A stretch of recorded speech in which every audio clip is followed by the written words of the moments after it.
अस्सलाम वालेकुम। आफाक फारूकी नए प्रोग्राम के साथ आपके सामने हूँ। मौजू यकीनन पाकिस्तान है, मगर ग्लोबली कुछ चीज़ें हैं जो डिस्कस करने की हैं और बहुत खबरें हैं। आज 10-12 खबरें निकाली हैं, कोशिश करेंगे थोड़ा थोड़ा सब पे बात कर लें।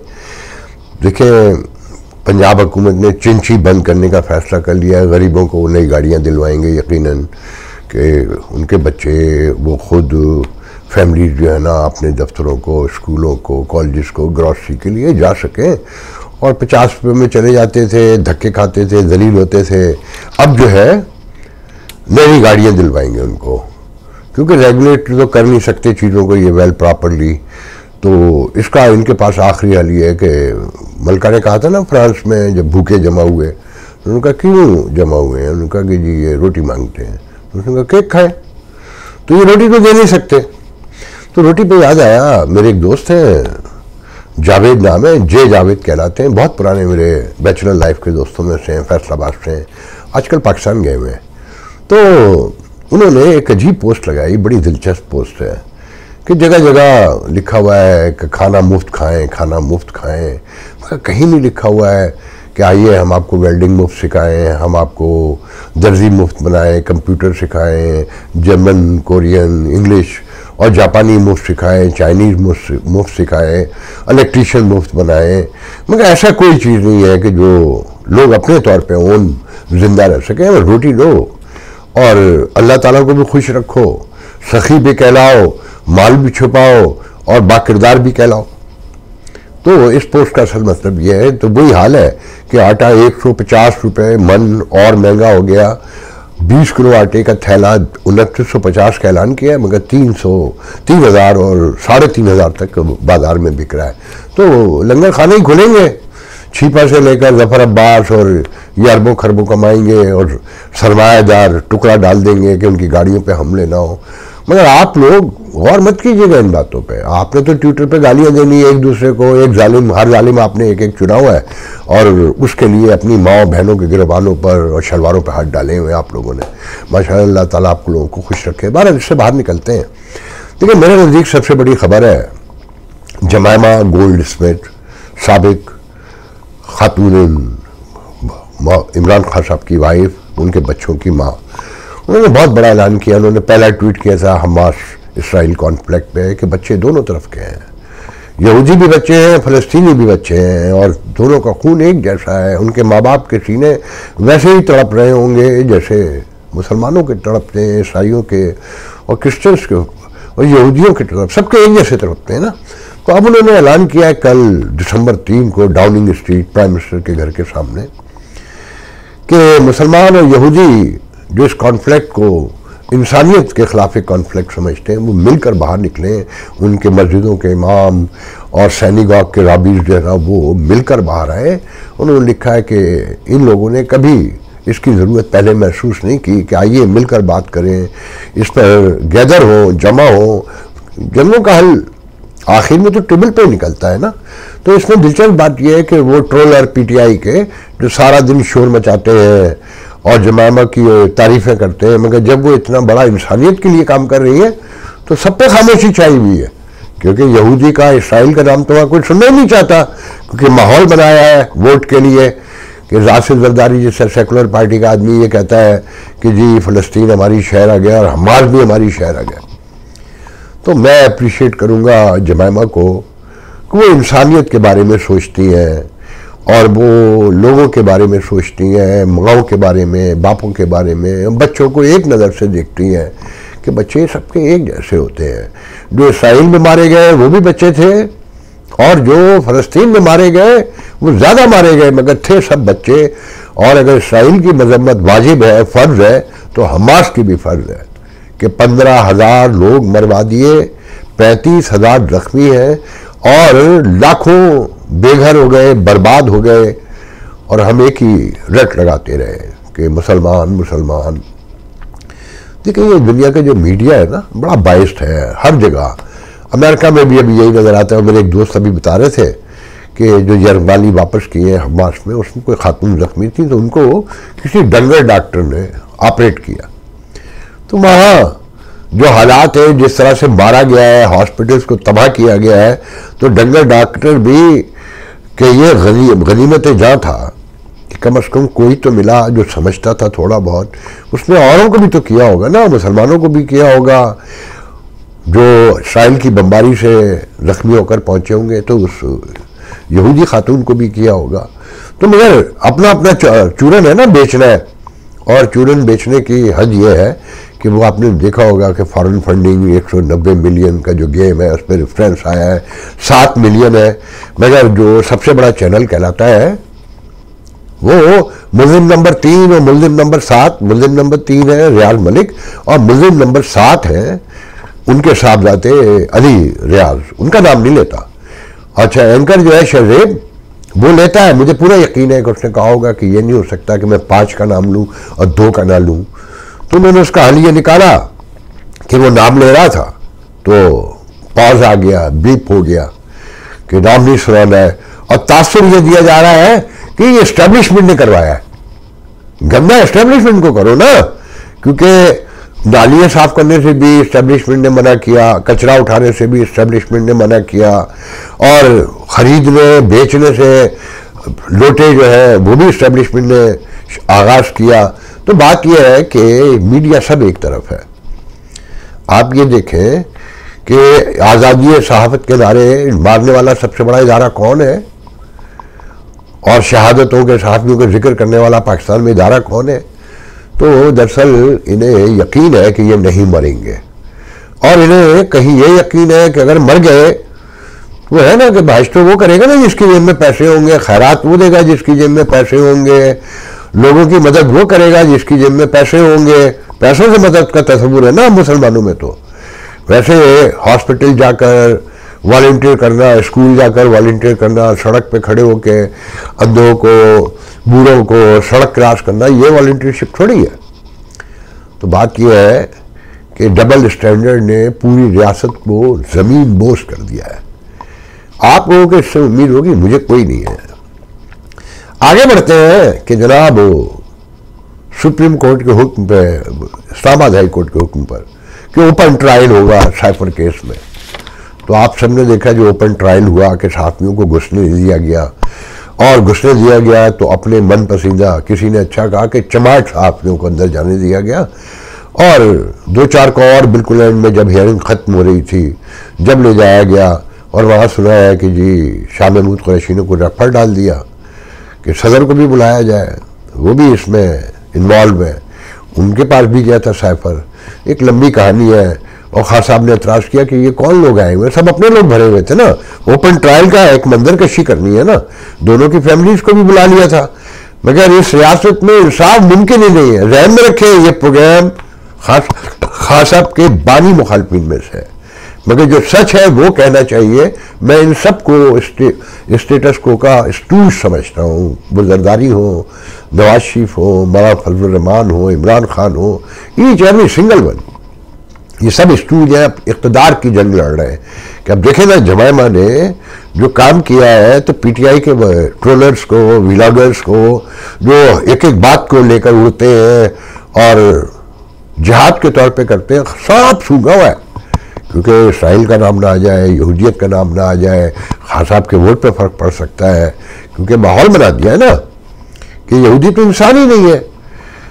भाई गलत वो ज़्यादा होंगे मान लेते हैं, मगर कहीं कॉन्फ्लिक्ट का कोई रेजोल्यूशन होगा ना, वो बैठकर ही हल होगा। और इस तरह के लोग जो ह्यूमनिस्ट हैं, जो खून को खून समझते हैं, वो इसमें ये तखसीस नहीं करते कि ये मुसलमान का है, ये हिंदू का है, क्रिश्चियन का है, ईसाई का है। वो हिंदू पे याद आया, मेरे इंडियन दोस्त नाराज़ होंगे कि यहाँ पर भी अमेरिका में भी सुपारी देते हुए उसकी भी तहकीकात शुरू हुई, पकड़े गए। बात यह है कि वो एक दानिश्वर कह रहे थे, बहुत बड़े दानिश्वर है वाशिंगटन में, कि ये हिंदुस्तानी भी जुमला वही जो मैं कहता हूँ कि हम एक है ना, उछलना मिला कुछ नहीं है, कूदना, नाचना और बढ़ के हमारी हु करना, ये हमारी फितरत का हिस्सा है। तो अमेरिका में कनाडा साथ जो पूरे वाक़यात हैं, जो कत्ल वहाँ हुआ, उन्होंने बताया कि अपनी औकात में रहो, बहुत मत उछलो ना, सब कुछ हमारा ही दिया हुआ है, जीन से लेके और कंप्यूटर तक सॉफ्टवेयर बनाते हो वो भी हमने ही सिखाया है, और हम हमारी जरूरतों के मुताबिक जिंदा रहो, काम करो, रोटी खाओ, ऐश करो, घूमो फिरो, नायग्रा फॉल पे जाओ ना, तो आपको सैकड़ों हजारों इंडियन जो है ना, अगर 5,000 किसी जगह पर चारों तरफ घूम रहे हैं तो आपको यकीन करें 2,500 सिर्फ इंडियन होते हैं, साउथ इंडियन। तो किसी चीज़ पर पाबंदी नहीं है, मगर छलांगे नहीं मारो। ये नहीं बताओ कि अमेरिका वेस्टर्न वर्ल्ड के बगैर उन्हें ज़रूरत है हमारी, हमें ज़रूरत नहीं है। नहीं, आप ही को ज़रूरत है। तो ये शिकंजा का, मैं हमेशा कहता हूँ ना कि चाइना को कंटेन करना है इंडिया से, और इंडिया को कंटेन करना है चाइना से। चाइना से जो नेगोशिएशन जो हो रही है, जो नज़र आ रहा है, बहरहाल मैं उससे बहुत ज़्यादा नहीं जाऊँगा। देखिए जी, ये तो आपने सुन लिया ना कि रेफरेंस दाखिल हो गया है 190 बिलियन का, और रियाज मलिक सबकी आंखों का तारा है, मगर ऐसा भी तारा नहीं है। आज़ाद मीडिया, सोशल मीडिया मौजूद है ना, जो गंद पड़ा हुआ है, और उनकी वीडियो की भी तैयारियां है, आएगा नहीं आएगा। दूसरे ये जहन में रखें, खान साहब से डील हो रही है पीछे। जो लोग ये समझते हैं ना डील नहीं हो रही है, बेवकूफ़ है। और डील में खान साहब को जो दिखाए जा रहे हैं ना वर्कर को, ऐसा कुछ नहीं है। ये गौहर, बैरिस्टर गौहर खान साहब जो हैं, ज़रा इनका बैकग्राउंड चेक कर लें। मैं तो पढ़ के बस हैरान ही रह जाता हूँ कि भाई हमारी इस्टेब्लिशमेंट पाकिस्तानी बड़ी स्मार्ट है भाई। मोहतरम पीपल्स पार्टी के पुराने वर्कर हैं, सेकुलर मॉडर्न माइंडेड हुए, इसका सीधा सा मतलब ये है, नौजवानी के आलम से। इंग्लैंड से LLB किया है, LLM जो है वाशिंगटन DC से किया है, मतलब वेस्टर्न वर्ल्ड के घूमे फिरे सीखे हुए हैं, और ताल्लुकात भी होंगे यकीनन। और उनको जमहूरी पार्टियां पाकिस्तान में कौन सी पसंद है? जमात इस्लामी और MKM। उनके पास बेसिक स्ट्रक्चर है पहली दफ़ा, और इसलिए MKM ज़ेरे ताब भी आई कि बेसिक स्ट्रक्चर बनाया, मगर इस्टेब्लिशमेंट ने उसे कबूल नहीं किया, खुद बनाई थी। मगर जब देखा ये भी हाथ पाँव फैला रहे हैं इंडिया की तरह, तो उनकी भी औकात में ले आए। अपने लोग सारे ही भर दिए, पहले आधे थे फिर पूरे भर दिए, और अपने हाथ में कर लिया। अब वो MKM लंदन वाले करेंगे जी वो खालिद मकबूल सिद्दीकी को और इन सब को जो पूरा रिजीम है वहाँ मुत्तहदा पाकिस्तान को, उसे कबूल नहीं करेंगे, क्योंकि क्या औकात है। जब डील ले ली, अगर इलेक्शन में हिस्सा ले रहे हैं जैसे कि दावा कर रहे हैं, तो ये औकात है कि वो खालिद मकबूल सिद्दीकी को नहीं लेंगे, हैदर रज़ी को नहीं लेंगे, बाबर गौरी को नहीं लेंगे, फैसल सब्जवारी को नहीं लेंगे, या XYZ जो भी है सबको लेंगे।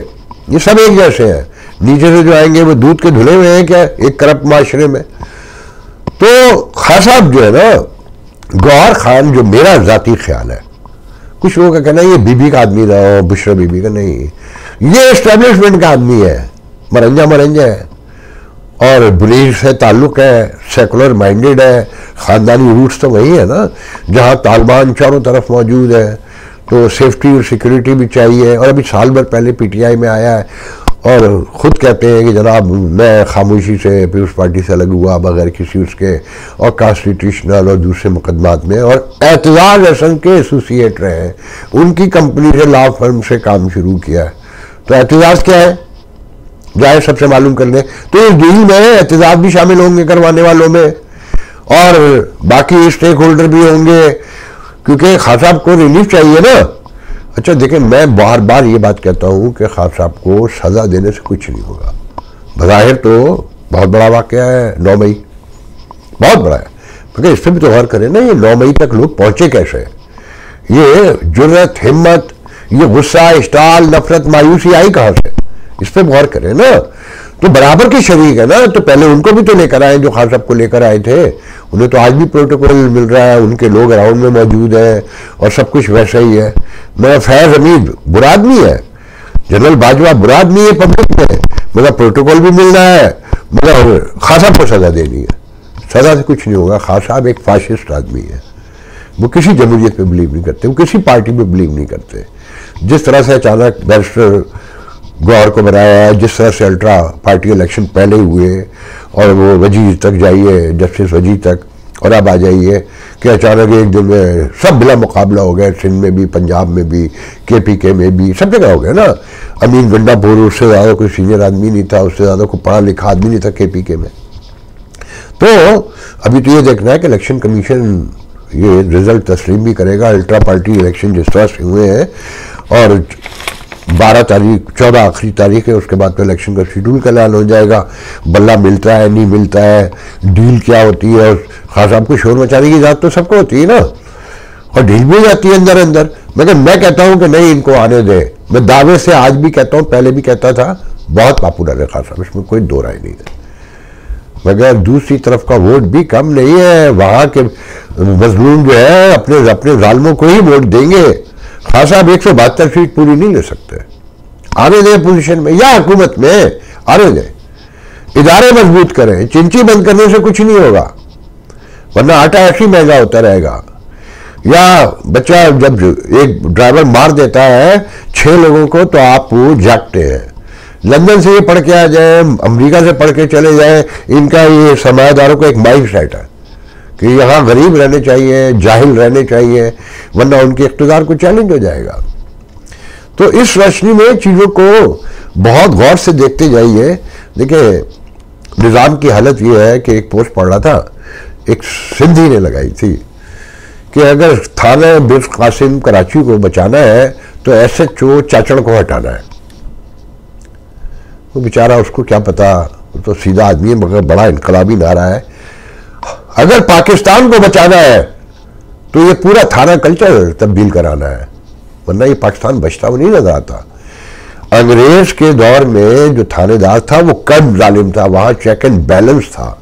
वो अंग्रेज के मफादात के खिलाफ कोई बात होती थी तब वो जुल्म करता था, वैसे उसको इजाजत नहीं थी आम इंसानों पर जुल्म करने की। ये तो बदमाशियों के अड्डे हैं, लिटरली बदमाशियों के, माफियाज के गिरोह है। आप ये देखें तशद्दुद का आलम कि हर दूसरी बड़ी वारदात में पुलिस वाले निकलते हैं, हर दूसरी, क्योंकि जब भर्ती है अपनी मर्जी से होंगी, नौकरियां देंगे, ये जमहूरियत है कि मेरी नौकरी मेरिट पे नहीं मिलेगी, मेरे बच्चों को मेरिट पे नहीं मिलेगी।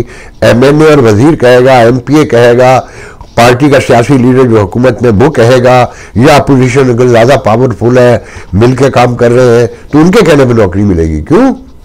कि अगर वो नौकरी लेने वाला बाद में उनकी हिमायत नहीं करेगा, वोट नहीं देगा, तो पहले तो खुड्डे लाइन पर कहीं फेंकेंगे उसके बच्चे को कि रोटी भी प्रॉपर ना खा सके और आने जाने में ही पूरा हो जाए, या वहां पर रोता गाता ही रहे बैठा हुआ, या फिर उसकी नौकरी से फारिग करवा देंगे। मेरिट होगा तो लोग अपने रहन से सोच के फैसला करेंगे ना। और फिर साथ में एक बहुत बड़ी आबादी है जो जहनी तौर पे मजबूत बना दी गई है कि सही हमें तो उसने नौकरी दी है बाबा, हम उसको कैसे छोड़ सकते हैं। हम ये नहीं सोचता कि ये लूट मार कैसे कितनी कर रहा है, ये निज़ाम को कैसे तबाह कर रहा है, ये कैसे आया है, इसके पास दौलत के अंबार कहाँ से लग गए। वो तो नहीं सही, हम तो मजबूर हैं। या भाई देखें, हमें तो MKM ने नौकरी दी है, हमारा बेटा वाटर मैनेजमेंट बोर्ड में लगा हुआ है, KMC में लगा हुआ है, और हमारा बेटा तो PIA में लगा हुआ है, मुस्लिम लीग नून ने नौकरी दिलवाई है। ये जमहूरियत है, ये फ्रॉड है आपके साथ। और जब तक आप अपने अपने जालिमों के साथ खड़े हैं, ये मुल्क मुझे तो बचता हुआ भी अब नहीं नजर आता कि कोई तब्दीली नहीं आई, रोज खराबियां पैदा हो गई। एक अहम बात और आपको बताता चलूं कि कोई डॉक्टर परवेज अमीर है, इन्वायरमेंटल एक्सपर्ट है, इंजीनियर है मेरे ख्याल में, उन्होंने कहा है कि अगले 10 सालों में इन्वायरमेंटल प्रॉब्लम पाकिस्तान में इतनी बढ़ने वाली है कि इसको बेहतर करने के लिए 350 अरब डॉलर चाहिए। कितने?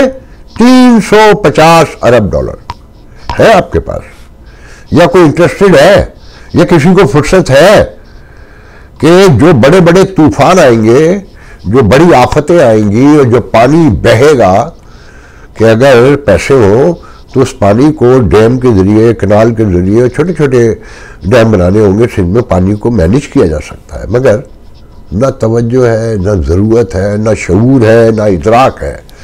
तो तैयारी करें आने वाले दिनों की। अभी तो फ्लाइटें बंद हुई ना, अभी तो लाहौर में 3 दिन छुट्टी होती है, 4 दिन छुट्टी होती है। बस डरे उस वक्त से जो आप लोगों की ज़हनी हालत है कि असल मामलात पर, मसाइल पर, ज़रूरतों पे, तकाज़ों पे कोई तवज्जो ही नहीं है। तो बहरहाल देखिए, ऐसा सबसे बड़ी बहस ये है कि पाकिस्तान में इलेक्शन होंगे कि नहीं होंगे, पूरे इंटरनेशनल मीडिया में।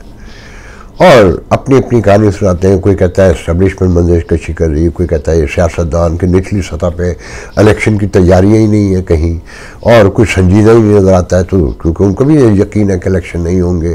गू मगू के कैप्शन में मुब्तला है ना, कि मुस्लिम लीग कहती है कि नहीं जनाब हमने एक बोर्ड तश्कील दे दिया है, हम फुल तैयारियां कर रहे हैं और हम निकलने वाले हैं और फलाना होने वाला है। माहौल नहीं है। और फिर एक बहुत बड़ी आबादी है जो मुझ जैसियों की और अपने दिमाग से भी सोचती है, ये मानने लगी है कि इलेक्शन से निकलना कुछ नहीं है, और अगर बल्ले को आपने बाहर किया, उसे प्लेन लेवल फील्ड नहीं दी, तो आपका इलेक्शन तस्लीम नहीं होगा। और इलेक्शन तस्लीम नहीं हुआ तो फिर क्या होगा वो आपको खूब पता है। ये जो मईशत है ना, ये इकॉनमी जिसके धोखे में आपके IMF के पैसे बंद हो जाएंगे, इलेक्शन तो कराने पड़ेंगे, करा के आपने झूठे सच्चे करा लिए, आप वेस्टर्न वर्ल्ड को, फाइनेंशियल इंस्टीट्यूट को तो मुतमईन कर सकते हैं, मगर अब विद इन अपने जोग्राफिया आपके को जो सामना करना पड़ेगा ना, वो नवाज शरीफ भी खूब सोचे और जनरल आसिम मुनीर भी खूब सोचे और बाकी स्टेक होल्डर भी खूब सोचे कि इसका अंजाम क्या निकलेगा। आज के लिए तो बहुत इंशाल्लाह कल आपसे गुफ्तगू हुई। अल्लाह हाफ़िज़।